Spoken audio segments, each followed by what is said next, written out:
Olá amigos, esse é o meu 15º vídeo no meu canal do YouTube, Jeremias História de Ibiraçu. Hoje nós iremos falar da trajetória de uma mulher comum, uma mulher simples, uma mulher que não era um vulto histórico da cidade de Ibiraçu, mas que cumpriu uma trajetória dentro da história da cidade. E ao mesmo tempo que eu falo dessa mulher, eu também conto história da cidade.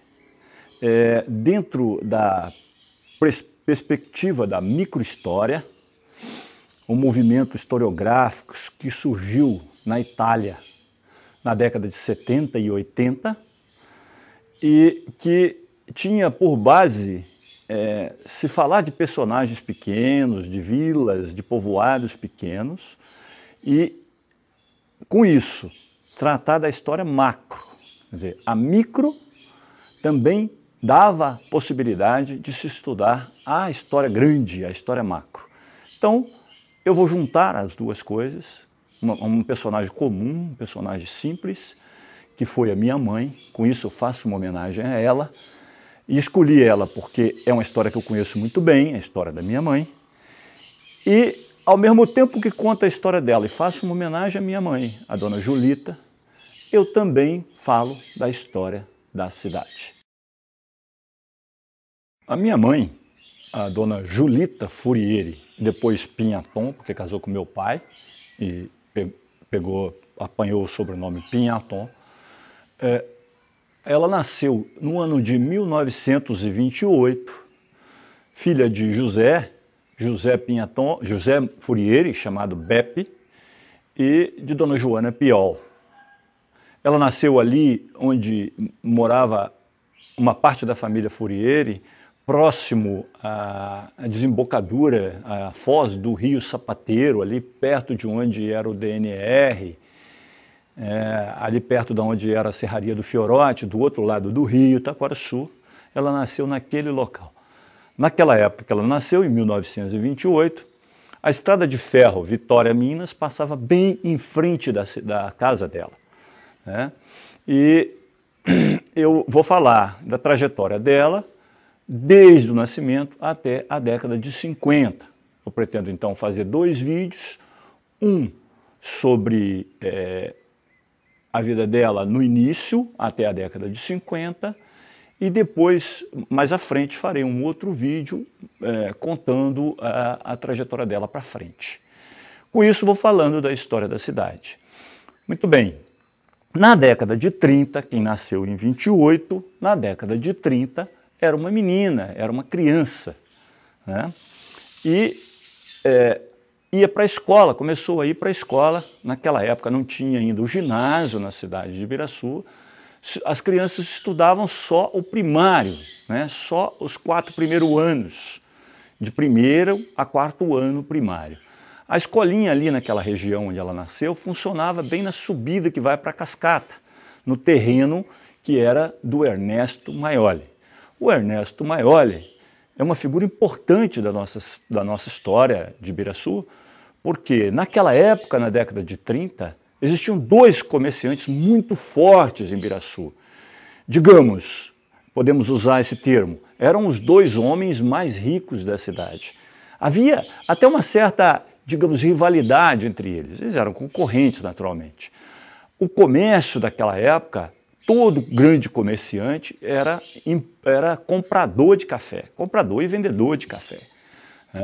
Então o Ernesto Maioli tinha o comércio ali onde, até hoje, até poucos dias atrás, quando era vivo, morou o seu filho, o Wilson Maioli, ali na frente do Cascatão, da subida da cascata em Ibiraçu. Muito bem. Toda aquela região ali sofria influência desse comércio do seu Ernesto Maioli. O outro comerciante que existia forte em Ibiraçu era o seu Fortunato Redivo, lá no centro da cidade. Então era o Ernesto Maioli ali, próximo da casa da minha mãe, e o Fortunato Redivo no centro da cidade, bem na entrada da cidade. Até hoje está lá o comércio, a casa onde morava o Fortunato Redivo, na entrada da cidade. Bom,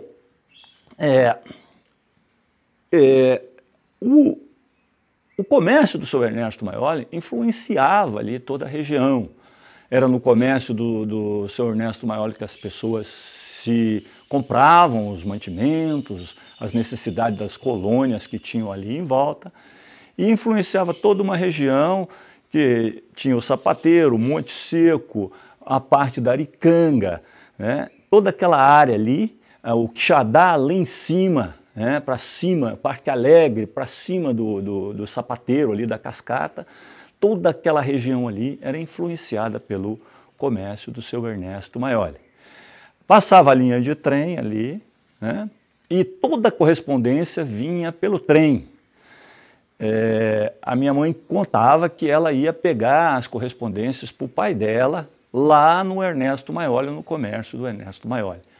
O trem não tinha o túnel de Monte Seco, então ali entre Ibiraçu e João Neiva tinha uma subida de Ibiraçu até no Monte Seco e uma descida lá para João Neiva. Então o trem tinha que subir. Ele parava na estação de Lauro Miller, que ficava ali próximo ao centro de Ibiraçu, e depois ele pegava a embalagem com a Maria Fumaça, né? Aquela Maria Fumaça fraquinha, coitada, que ia puxando os vagões. E ela tinha que subir a subida do Monte Seco. E era muito comum não conseguir subir a subida do Monte Seco, ou por ter muito peso, ou por estar chovendo e as rodas deslizarem no trilho, e ela ter que voltar para pegar embalagem para subir a subida do Monte Seco. Quando eu passava na frente do Ernesto Maioli, né, que era o comércio importante da cidade, o pessoal do trem jogava o pacote de correspondência. E a minha mãe contava que ela ia sempre lá pegar as correspondências, se chegava alguma correspondência para o pai dela. Entre essas correspondências tinha um jornal chamado Esquila, ou Esquila ou La Esquila. Esse jornal era um jornal, na década de 30, os italianos dali tinham o movimento integralista, eles apoiavam, de certa forma, eram simpáticos ao fascismo italiano, que estava no auge, né, no auge do poder do Benito Mussolini. E esse jornal Esquila, que quer dizer sino, em italiano, como campana, Esquila, e ele era impresso em São Paulo em língua italiana ou bilíngue e era vendido por assinatura para todos os simpatizantes do fascismo. Era um órgão meio ligado ao fascismo. Então, esse jornal era quinzenal, mensal, passava ali e jogava no trem, e a minha mãe se recorda sempre que ela ia, e se recordava sempre, né, que ela ia pegar o jornal e levar para o pai dela, que ficava muito feliz para ler aquele jornal La Esquila em italiano. Então, é uma época da Estrada de Ferro, auge da Estrada de Ferro passando por dentro da cidade. É uma época de movimentos políticos muito fortes. É uma época em que tinha os dois comerciantes fortes de Ibiraçu, o seu Ernesto Maioli e o seu Fortunato Redivo. Era a época da infância da minha mãe, que estudava na escolinha, fez o primário até a quarta série, até o quarto ano, ali na subida da Cascata, que tinha uma escolinha ali que atendia todo o povo daquela região, e o comércio do seu Ernesto Maioli, um grande comerciante de Ibiraçu, era comprador de café e vendia os produtos de que os colonos da região toda ali precisavam. Agora falaremos da década de 40. A década de 40 marcada pela Segunda Guerra Mundial. Começa em 1939 e termina em 45. Muito bem. A nossa região, com certeza, todo mundo foi impactado pela Segunda Guerra Mundial. Nesse período, a minha mãe já era uma adolescente de 12, 13, 14, 15 anos. Foi também a década em que ela casou, né? Dona Julita se casou com o meu pai, seu Jacob então. Né? E ela casou em 1946. Antes disso, ela relatava sempre que no seu Ernesto Maioli, nessa década de 40, ele tinha um rádio, que era alguma coisa espetacular e rara para aquela região ali. Né? E o pai dela toda tarde, depois do trabalho, depois do jantar, ia até a casa do seu Ernesto Maioli, ali por volta das 5h30, 6, 7 horas, que se jantava muito cedo naquela época, ouvir notícias do Brasil e ouvir principalmente notícias da guerra, né, lá no rádio do seu Ernesto Maioli. Outro fato importante que houve para minha mãe na década de 1940 foi, naturalmente, o casamento dela. Ela, que era uma jovem adolescente, frequentava a igreja, aprendia a tocar violino na igreja com o padre Luiz Parencem. O padre Luiz era um instrutor, era orientador que ensinava ela a tocar violino, que ela disse que aprendeu muito pouco, mas que com a morte do padre em 45, ela teve que parar, porque não tinha mais ninguém que incentivava e nem que orientava. Então, ela, aquela adolescente, jovenzinha, aprendiz de violino, né, na igreja, no coral da igreja, ela se casa com meu pai em 1946. Ela se casa com 17 anos, era muito comum naquela época se casar muito cedo, sobretudo as mulheres. Meu pai já tinha 24, 25 anos e a minha mãe se casa com 17 anos, né, ainda antes de completar 18 anos. Completaria 18 anos naquele ano. E ela se casaria mais cedo, ela ia se casar com 16 anos, mas tiveram que adiar o casamento. Por quê? Porque um fato muito comum naquela época, quando morria alguém, se guardava um luto na família por um ano completo. Então não podia se fazer festa, não podia se fazer, era o luto, né? E uns meses antes do casamento, que eles tinham marcado para o início de 1945, janeiro de 1945, morreu o meu avô, Beppe Pinhaton, José Pinhaton, Beppe Pinhaton, pai de papai. Ele morreu em novembro de 1944. E eles que iam casar no janeiro seguinte, de 45, tiveram que adiar por um ano para cumprir o luto. Olha que isso é uma coisa que hoje é quase que impensável. Ficaram um ano esperando o luto para poder se casarem. E se casaram dia 26 de janeiro de 1946. Eu brincava sempre com a minha mãe, porque meu irmão mais velho, Tarcísio Pinhaton, nasceu em 25 de outubro de 1946, ou seja, exatamente 9 meses depois, um dia menos. Então eu brincava com minha mãe e disse que o meu irmão foi feito na véspera, né, na véspera do casamento.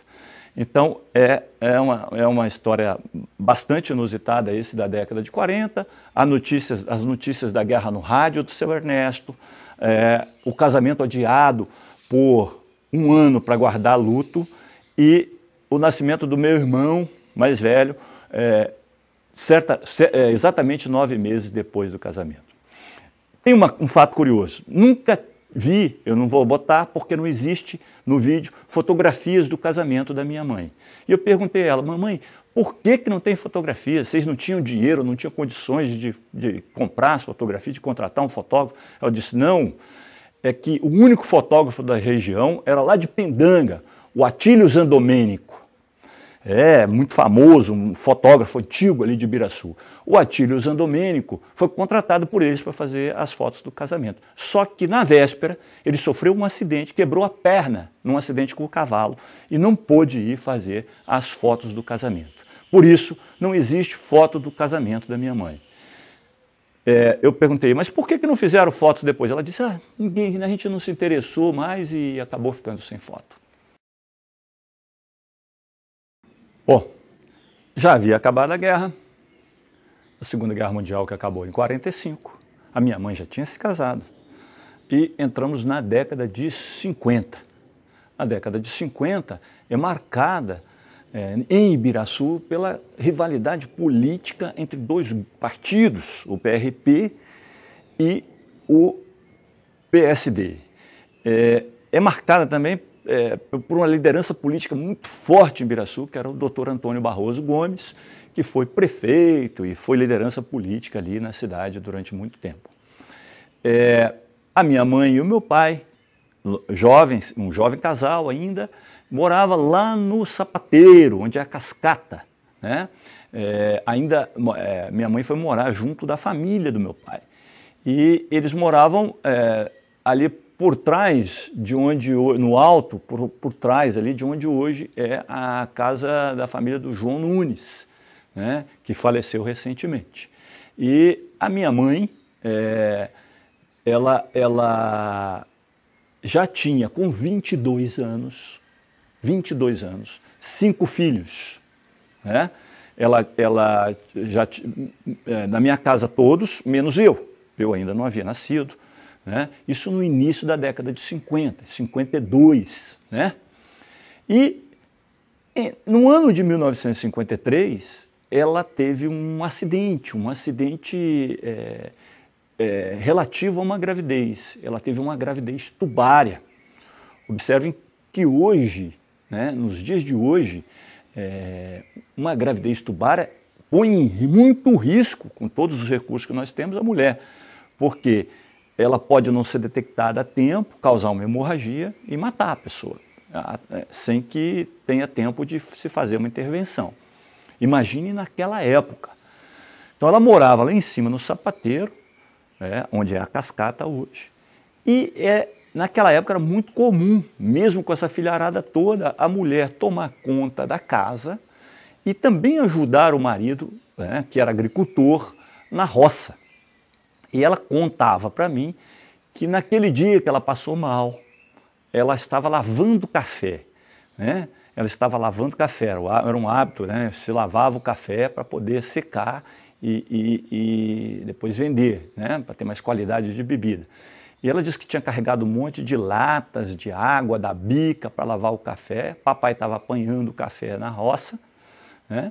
E ela estava lavando o café quando ela se sentiu mal.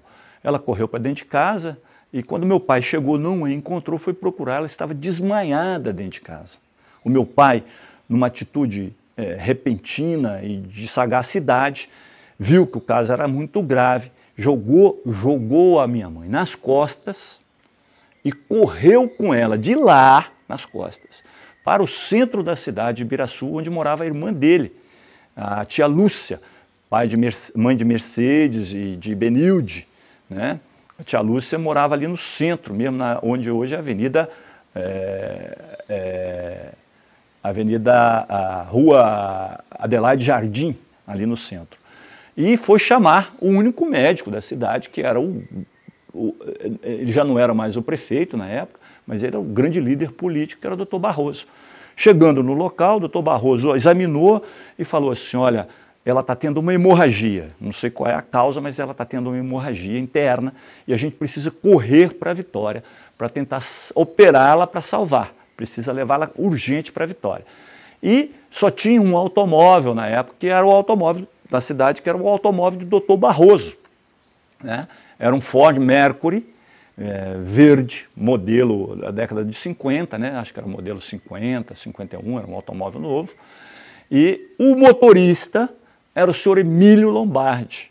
Então foram às pressas para a Vitória, passava lá por Grapuama, não tinha estrada ali não tinha, apesar da linha já ter saído ali do centro de Ibiraçu na década de 50, que a linha saiu em 47, não tinha ainda aquela estrada por ali. A estrada era por Grapuama, passava lá perto de Aracruz, perto do Córrego Fundo em Grapuama, Santa Rosa, Nova Almeida, Jacaraípe, para Vitória.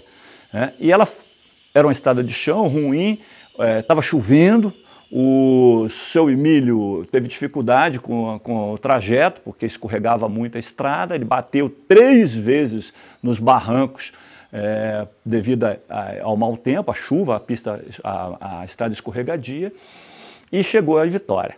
A minha mãe foi operada às pressas, com vida, já estava quase morta, a pressão dela, depois ela soube, estava em 4, em 3.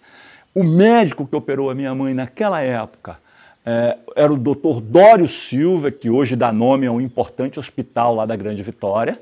Dr. Dório Silva operou ela às pressas e conseguiram dessa forma salvar a vida da minha mãe.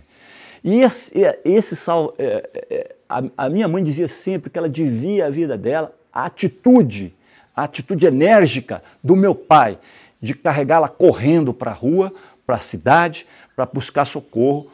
Essa atitude repentina, uma atitude corajosa até, de sair correndo com ela nas costas até o centro da cidade, foi a salvação dela.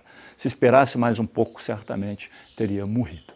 Então, essa década de 50 é interessante, essa história da minha mãe na década de 50, para a gente perceber a dificuldade em que ainda na década de 50 a cidade vivia, a dificuldade, a falta de estrutura, a falta até mesmo de medicina, porque só tinha um médico, o Dr. Barroso, e ainda bem que tinha ele, que era um grande herói, um médico muito atencioso e muito bom, e a falta de estrutura em que o povo da cidade, o povo ali do município, ainda vivia na década de 1950. Com isso, então, terminamos esse vídeo percorrendo a história da minha mãe e a história da cidade de Ibiraçu durante as décadas de 30, 40 e 50. Convido todos a se inscreverem no meu canal do YouTube, Jeremias História de Ibiraçu, e muito obrigado pela atenção.